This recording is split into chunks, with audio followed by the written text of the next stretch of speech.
এককাল স্বপ্নের ভেতর আমি তাকে খুব কাছ থেকে দেখলাম সে আমার সাম্যবাদী পৃথিবীর রাজপথ দাপিয়ে খুব দুর্দান্ত পায়ে হেঁটে আসছে। আমি অসংখ্য মানুষের ভেতর সেই পথের দুধারে দাঁড়িয়েছিলাম।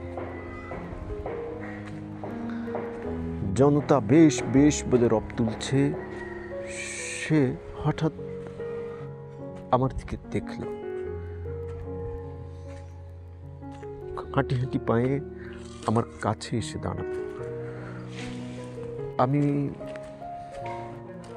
তার দিকে খুব প্রত্যাশার চোখে তাকিয়ে থাকলাম।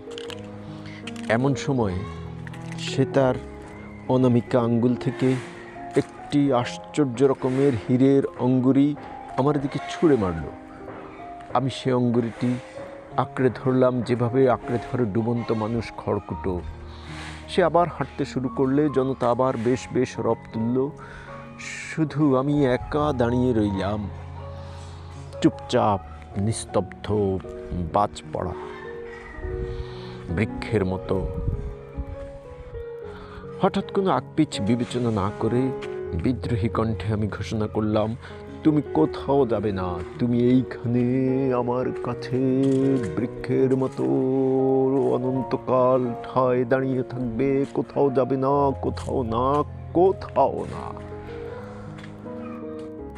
চিৎকারে আমার ঘুম ভেঙে গেল। ঘুম ভাঙতেই সেই স্বপ্নে পাওয়া হীরের আংটি আমি দেখলাম আমার হাতে এখনো রয়ে গেছে। কি আশ্চর্য! ঘুম বা মৃত্যু কিংবা সেই লোকের কোলাহল কোনো কিছুই সেটিকে কেড়ে নিতে পারেনি।